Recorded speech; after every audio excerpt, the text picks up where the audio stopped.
주님을 찬양합니다. 할렐루야. 네 번째 날에도 하나님께서 예비해 주신 성령의 그 씨앗이 우리의 품성이 되고 사람을 대하는 태도가 되고 일하는 자세가 될 수 있기를 주님의 이름으로 기원합니다. 영성하면 신앙하고 비슷한 말이죠.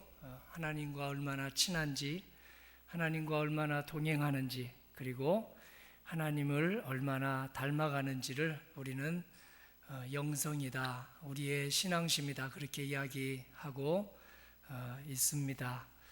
아버지를 좋아하고 존경하는 자녀는 그 아버지를 닮아갑니다. 친구를 좋아하고 같이 동행하는 사람들은 친구를 닮아갑니다. 전혀 남남이 만나서 배우자로 살아가다가 7년 이상만 같이 살면 배우자의 좋은 점을 자기의 것으로 삼아서 닮아갑니다. 아버지 되신 하나님, 우리보다 항상 앞서 가시며 우리에게 닮을 수 있도록 거듭남의 기회, 성화의 찬스, 그리고 영화의 기회를 주십니다. 하나님과 얼마나 친한지 성부 하나님, 성자 예수님, 성령 하나님과 얼마나 친한지는 우리가 아버지 되신, 부모님 되신 하나님을 얼마나 나는 닮았을까. 우리 자녀들을 저희들이 양육하는 것을 보면 하나님과의 그 친밀도가 그대로 나타나겠습니다.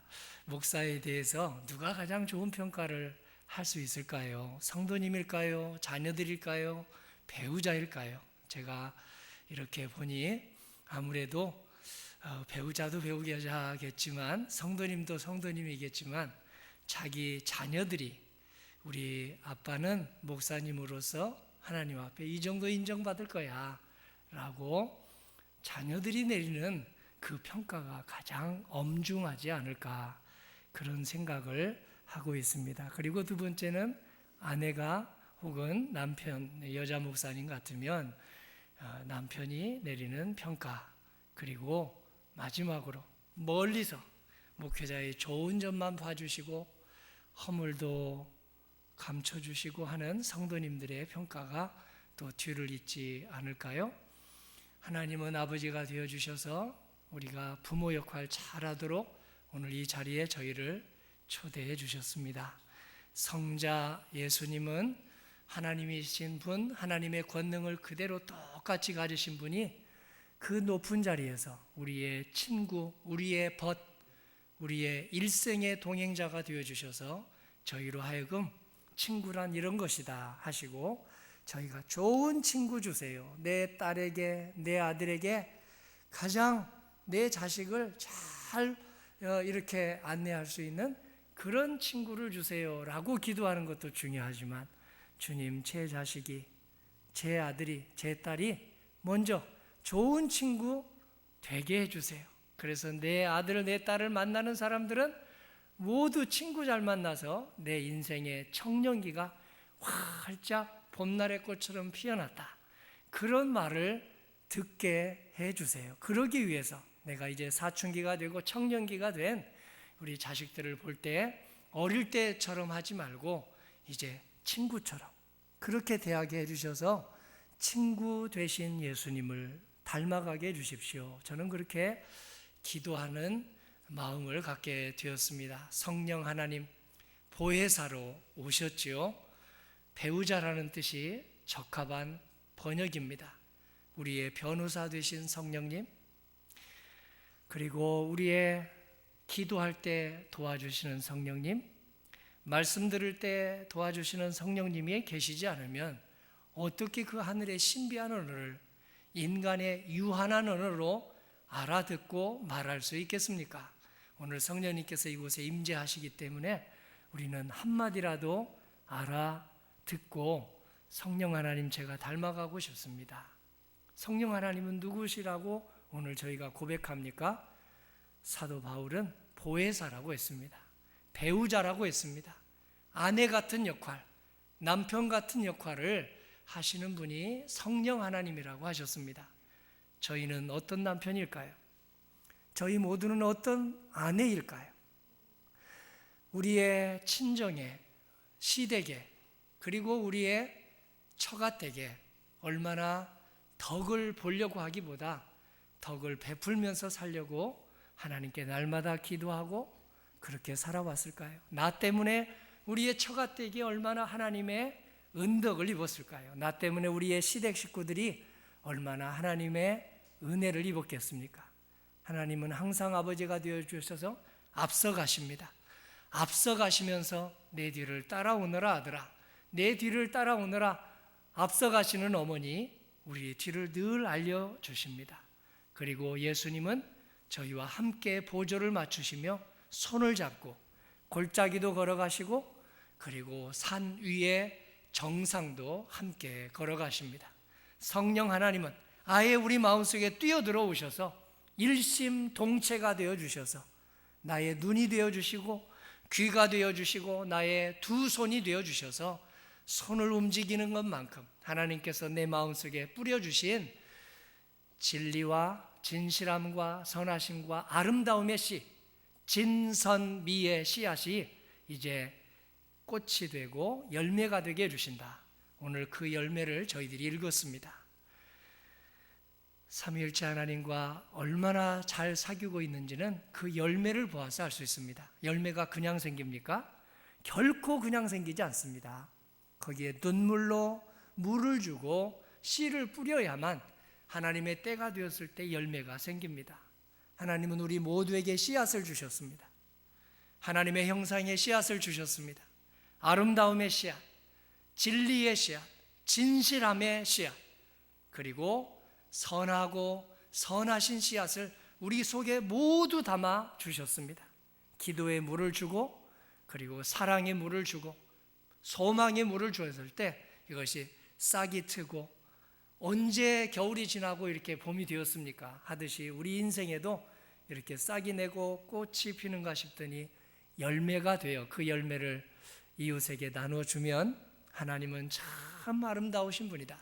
하나님은 선하신 분이다. 하나님은 너무 좋으신 분이다. 나도 닮아가야지. 우리 가족들에게 이 덕을 베풀어야지 하는 것이 오늘 영상 본 전도의 뜨거운 고백이 아니겠습니까? 저희는 그런 사람이 되고 싶습니다. 스티븐 곱이라고 하는 사람이 성공하는 사람들의 7가지 습관에 대해서 책을 써서 우리 모두가 읽었습니다. 혹시 읽지 않으신 분 잠깐 한번 그 자리에서 일어나 보실래요? 몇 분이나? 역시 수준이 센트럴입니다. 우리 교회는 몇 사람 있는데요, 아직도 이 책을 읽지 않고 다른 책 읽으시더라고요. 거기 7가지 보면요, 주도적인 삶을 산다, 주체적인 삶, 앞장서는 삶, 능동적인 삶, 적극적인 삶, 주도적인 삶을 살아가는 사람이 자기 인생에서 그래도 나는 성공하도록 하나님이 도우셨다라고 얘기한다는 것이죠. 그리고 또 중요한 것이 목표를 정하고 항상 일을 시작하는 사람. 주님, 성전을 제가 이래서 짓습니다. 제가 이래서 교회 다닙니다. 이런 장로가 되겠습니다. 이런 목사가 되겠습니다. 이제 제가 부임하게 되었으니 그 교회에서 이런 목회자로 초심을 잃지 않고 우리 김재열 목사님께 배우고 듣고 본 것을 잘 가지고 섬기겠습니다. 목표를 정하고 시작하는 사람, 행동하는 사람이 성공한다. 그리고 세 번째는 중요한 것부터 먼저 처리하는 사람.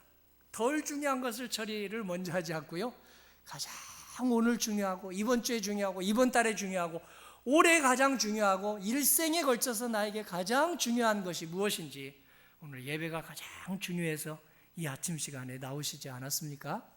제가 우리 박준영 목사님에게 일부 예배 몇 분 참석하십니까? 라고 물어봐서 알고 있습니다.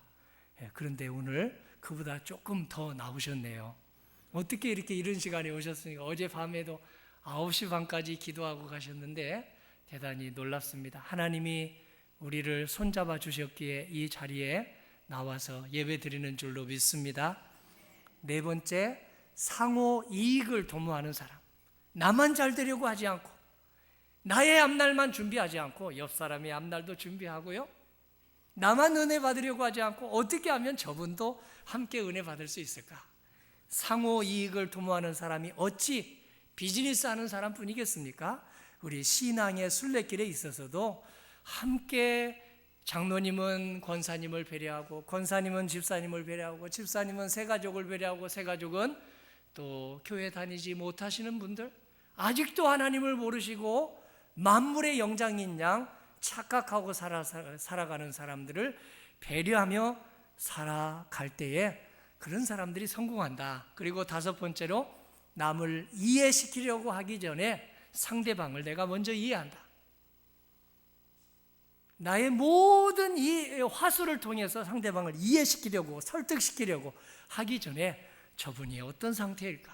저분이 어떤 마음을 가지고 있을까? 어떤 아픔과 슬픔과 그리고 난관에 처해 있을까? 상대방을 잘 이해한 다음에 이해시키려고 하는 사람이 컴퍼니에서도 그리고 또 교직에서도 공무원 생활에서도 성공했습니다. 이것은 1만 명을 조사한 결과이기도 합니다.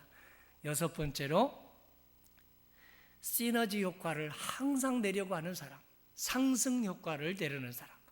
이것과 이것을 하면 두 가지가 함께 동반 성장하려고 한다는 것을 생각하고, 마지막 일곱 번째가 이제 끊임없이 쇄신하는 사람, 날마다 새로워지는 사람. 고린도후서 5장 17절에 누구든지 그리스도 예수님 안에 있으면 새로운 피조물이라, 이전 것은 지나갔으니 보라 새 것이 되었도다. 오늘 담임 목사님께서 날씨가 너무 좋다고 해서 봄날 같다는 말씀을 쓰니까요, 제 마음속에 성령님이 이렇게 얼마나 나를 이끌어 주셨는지 또 감사하는 마음이 생겼습니다. 이렇게 맑은 날씨 주신 하나님, 우리 인생에도 우리 가정에도 봄날 같은 기회를 날마다 주시리라 굳게 확신합니다. 주님께서 주신 그 귀한 기회, 거듭남과 성화와 영화의 기회를, 씨를 주님께서 주셨으니 물 주고 가꾸고 노력하고 애쓰면 주님께서는 그것을 하나도 땅에 떨어뜨리지 않고 잘 싹이 나게 하고 꽃피게 하신다는 의미를 오늘 갈라디아서 5장에서 말씀하고 있습니다. 사도 바울이 이 책보다도 먼저 성령님의 도우심으로 데살로니가를 썼죠. 데살로니가서에서는 이렇게 이야기합니다. 성령의 열매를 받고자 한다면 예수님께서 어제 돌아가신 것처럼 그렇게 예배를 드리고, 오늘 부활하신 것처럼 예배를 드리고, 내일 다시 재림하실 것처럼 예배를 드리면 우리의 찬송, 우리의 기도, 그리고 우리의 말씀에 대한 사모는 더 목마른 사슴 시냇물을 찾는 것과 같이 되어서 하나님이 주신 씨앗을 날마다 키울 수 있다. 저는 그 말이 너무 은혜가 돼요. 어제 십자가에 나를 위해서 돌아가신 예수님, 오늘 나를 위해서 부활하신 예수님, 내일 저 하나님의 나라를 완성하기 위해서 나를 위해 재림하실 예수님, 그 예수님께서 오로지 이 시간도 나를 위해서 준비해 주셨다. 갈라디아서 5장에 보면 성령의 9가지 열매가 나오는데요, 첫 번째가 사랑입니다. 그리고 그 사랑은 다른 8가지 열매를 끌어갑니다. 9가지는 헬라어 원어로 복수 단어가 아니고요, 단수입니다. 이 열매는 함께 열린다는 것이죠. 그런데 이 열매가 삼위일체 하나님, 성부, 성자, 성령 하나님의 품성과 그리고 또 인간관계를 맺는 태도와 일하는 자세, 세 가지를 동시에 나타내고 있습니다. 사랑과 희락과 화평은 하나님의 품성입니다. 오래 참음과 자비와 양선은 인간을 대하는 태도입니다. 인간관계의 태도입니다. 충성과 온유와 절제는 우리들의 직무 수행을 하는 그런 자세입니다. 일하는 자세.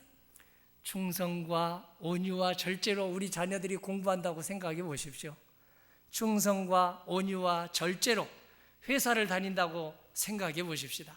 충성과 온유와 절제로 고객을 맞이해서 우리의 사업을 한다고 생각해 보십시오. 그 사업을 하나님께서 어찌 번창하게 해 주시지 않겠습니까? 이삭의 농사는 100배로 충성과 온유와 절제를 맺는 이삭 때문에 그렇게 가는 곳마다 오물을 파면 농사가 잘 되었습니다.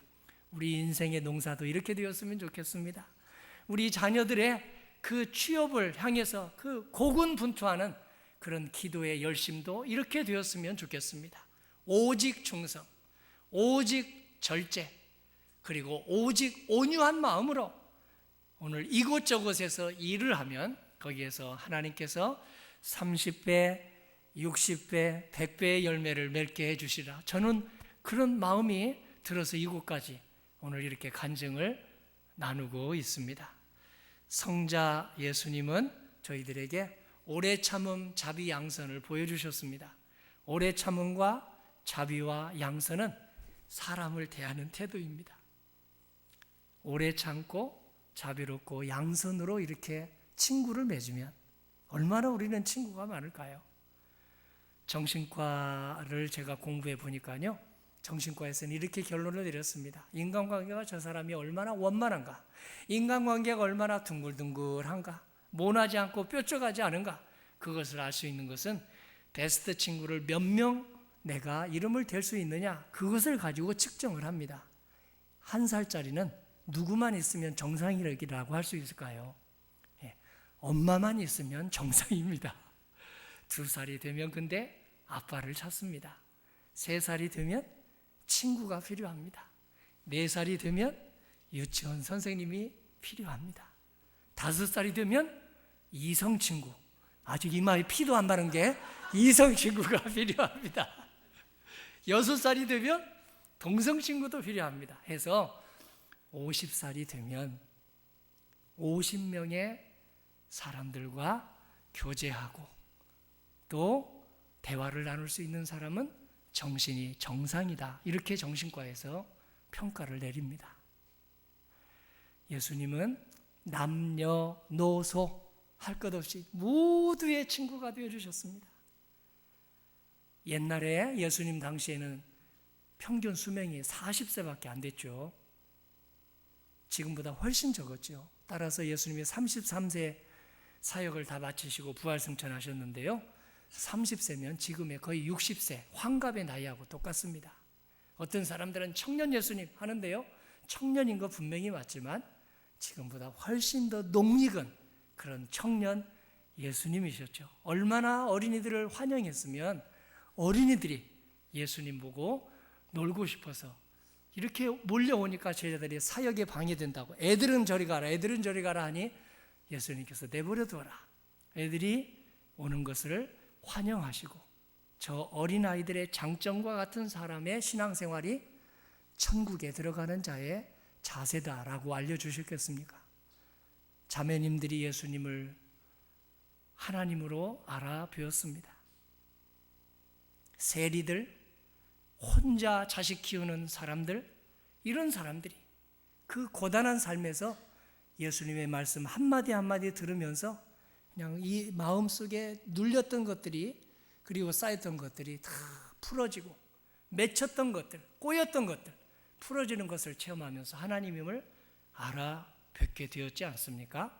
이 예수님이 저희들의 앞장서 가시면서 여러 사람들하고 좋은 관계를 맺도록 인간관계의 열매, 오래 참음과 자비와 양선의 태도를 주셨습니다.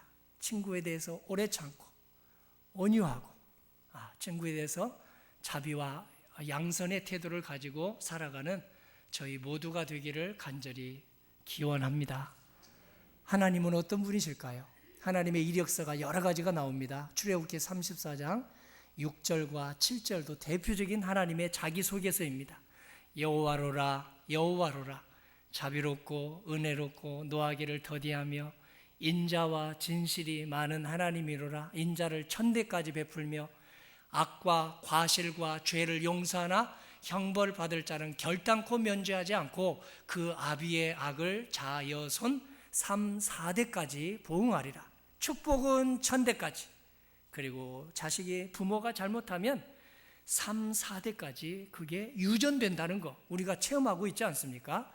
그 3, 4대까지 유전되는 것도 하나님에게서 나온 것이 아니라 우리의 순전한 자업자득으로 자식에게 잘못된 거 가르치다가 우리는 속담을 남겼습니다. 애들 앞에서는 찬물도 제대로 못 마신다. 애들 앞에서는 옆으로 제대로 못 걸어가면 자식이 그대로 닮아가니까요. 조심조심 하잖아요. 하나님의 품성을 오늘 갈라디아서에서는 사랑과 희락과 화평이라고 했습니다. 우리는 하나님의 사랑을 얼마나 닮았을까요? 오래 참고 온유하고 투기하지 아니하며 자랑하지 않는 사랑, 교만하지 않고 무례히 행하지 않고 자기의 유익을 구하지 않고 성내지 않는 사랑, 악한 것을 생각하지 않고 불의를 기뻐하지 않고 진리와 함께 기뻐하고 모든 것을 믿고 바라고 참고 견디는 이 고린도전서 13장의 사랑을 얼마나 닮았을까요? 예수님의 기쁨을 우리는 얼마나 우리 얼굴 속에서 피워내고 있습니까? 말을 하지 않고 가만히 입 다물고 있으면 우리는 화난 얼굴일까요? 화난 얼굴처럼 보일까요? 아니면 아주 이 속에서 기쁨이 이렇게 솟아나는 그런 얼굴일까요? 첫날 저는 인상에 대해서 이야기했습니다. 우리 얼굴은 전도지입니다. 눈빛은 전도지입니다. 우리의 얼굴만큼, 우리의 행동하는 것만큼 더 강력한 전도지가 어디가 있겠습니까? 우리의 말과 행동과 생각, 사람을 대하는 태도, 그리고 일하는 자세, 이 모든 것이 전도지가 아니겠습니까? 그래서 하나님께서는 먼저 품성을 담도록 하나님의 품성을 그대로 보여주신 단 한 사람, 예수님을 저희들에게 보내주셨습니다. 그 예수님이 산이 되고 강이 되고 그리고 저 푸른 하늘이 되는가 하더니 교회가 되었습니다. 교회가 되는가 하더니 드디어 오늘 성도님들이 되었습니다. 성도님들을 왜 그리스도라고 부릅니까? 그리스도인이라고 왜 부릅니까? 작은 예수님, 예수님을 날마다 닮아가는 사람, 예수님을 닮아가면 하나님을 닮아가는 것이니 그대로 예수님을 저희들은 구주, 나의 구원자, 나의 생명이요 나의 산성이라고 부르고 있습니다. 성령의 열매가 우리 성도님들의 품성 속에서 사랑과 희락과 화평으로 나타나시기를 기원합니다. 사람을 대할 때마다 오래 참고 온유하고 자비로움이 날마다 열매가 될 수 있기를 축원합니다. 그리고 일할 때마다 충성과 온유와 절제, 성령님께서 와서 도와주시니 주님 충성스러운 종이 되게 하여 주세요. 네가 죽도록 충성해라. 그래야면 생명의 면류관을 내게 주리라. 요한계시록 2장 10절에서 얘기해 주셨는데요. 이렇게 공부하는 학생이 어찌 선생님의 눈에 들지 않겠습니까? 이 은혜가 오늘 9가지 은혜로 저희들에게 나타나고 있습니다. 그러나 하나입니다. 사랑으로 모아지고 있습니다. 하나님을 사랑합니다. 하나님의 사랑 때문에 제가 여기 왔습니다.